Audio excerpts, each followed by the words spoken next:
What's up, everyone? It's KK. Today we're gonna go over 5 things that you should never do while you're in Exfil zone. All right, now pay attention because these aren't any basic tips. These are very, very good tips that are gonna help you in a lot of fighting situations. So let's get right into it. Let's say you're in the middle of a raid, right, and you're coming up to a high traffic area like the bakery or somewhere near the police station. One thing you never ever want to do is run, slide, jump, pull out your bag, pop a painkiller, touch the painkiller, anything near an area where you know there are players available. Because look, now you're gonna get people that hear all that audio that you just made, and they're already gonna be aware that you're in the area. Now they're already in here somewhere, sitting in a corner, just waiting for you to come because they heard you slide, or they heard you pull your bag out, or they maybe heard you pop a painkiller somewhere too close. What you need to make sure you're doing is preparing yourself before you come to these high traffic areas, all right? Get all the little jumps and running, pop your painkillers beforehand, to get anything out of your bag beforehand, because when you get around to these buildings, your number one advantage is going to be audio. You need to listen, you need to hear who's around. And if they get that audio cue first before you get there, they're already at the advantage. If they hit their first shots and kill you, it's game over, all right? So always know when you're coming up to these high, traffic buildings, you know someone could possibly be in here, you stop all the extra movement. Now we're only walking.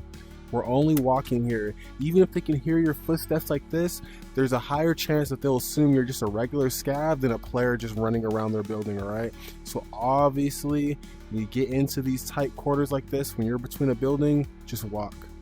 Walk, walk, walk. The whole time, catch them off guard, boom, then you light them up, all right? Say there's a player right around this wall. Now, this is something I see players do a lot, maybe because we're playing virtual reality, maybe because the game's a little floaty and jumpy. A lot of people like to, okay, there's a player around this corner, they run, and they like to go and jump and get in their face and just start lighting them up. I'm telling you, never, ever, ever, ever do that. Never. Now, if you see a player that's around the corner and you want to jump to the side, maybe from right here or so, from a distance, okay, cool. But never, ever have a player directly around this corner and you're running and you try to get that running jump shot directly in their face. Never do that. When you're jumping into someone's face, I don't care how kitted you are, what weapon you have, how kitted they are, you're automatically forcing a 50-50 fight. It can go any way. When you're giving someone that's a bad player a chance to light you up in your face, you're making it so much easier for them, all right? It doesn't matter how kitted they are, as I said. You never want to run like this and jump into their face. I think people just have this fast-paced mindset when they're playing this game. For some reason, they think jumping the corner like that is the best option, maybe because it just feels too good, but there's so many chances where you're going to get unlucky and you're going to give them a better advantage of just spraying straight to your face because you're point blank range. They could have the worst weapon in the world and still destroy you with it while you're wearing boss armor, so just because you gave them that spacing. A lot of players aren't able to kill from long ranges, so why would you even want to jump in their face in the first place? So just a tip, I see people do it way too much. Jumping around corners, jumping people's faces is not a good strategy when it comes to taking out players, I promise you. When it comes to a fight and you know a player is going to come around in your vicinity, say they're going to pass by this door and you're inside this room, one thing you never want to do is hold a position in the open. If you know a player's going to come past this door one way or another, you don't want to stand right here and just aim at the door and wait for them to come. You don't want to just stand right here, aim at the door and wait for them to come. There's no cover around you. You never want to be in the open when you're holding an angle anywhere. It doesn't matter where you're at. Use this chair here as cover. Come from this side. Go ahead and use this podium. Use this whiteboard right here, okay? Never stand in a building just because it looks so open. Don't assume there is no cover, all right? And if you are in a position where you don't have cover, as a player, you need to rethink about where you're actually standing at, all right? And if you're not using it, you're just putting yourself at a disadvantage, because there's so many ways to have cover in this game to protect yourself in so many situations, all right? So if a player's coming around here, you find some cover, or even maybe hug a wall, from this way. Hug hard this way. If they're coming down from this side of the wall, hug hard this way at least, or maybe hug hard this way. This is better cover than standing in the open and just staring at the doorway, I promise you. If you're ever in an area and you make any type of noise with your gun, say you decide to go and, shoot up a scab over here, or maybe your weapon is suppressed, but you shot the scab and it got the shot back at you twice or so, which made a louder noise. What you never want to do is hang around the same area that you just made a lot of noise in.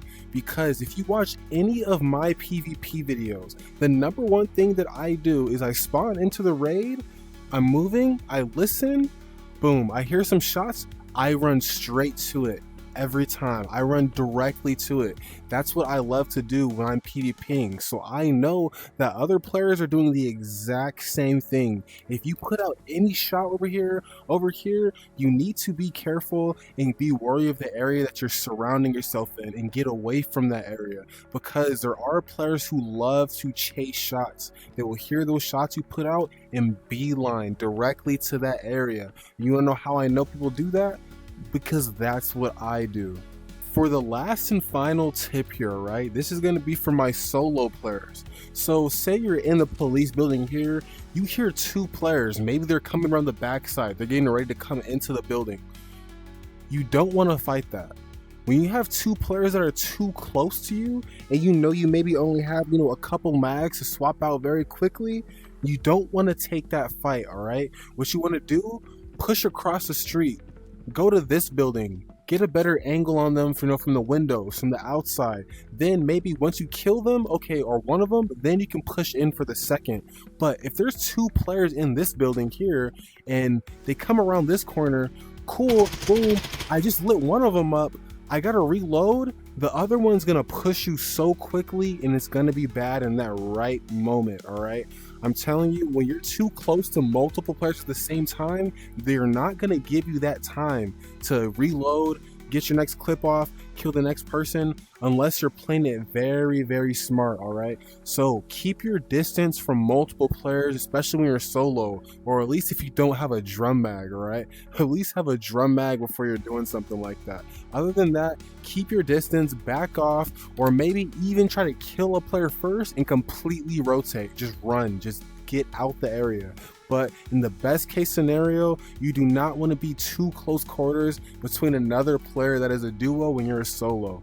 Especially if you're only running two mags like me, that is never the best predicament to put yourself in.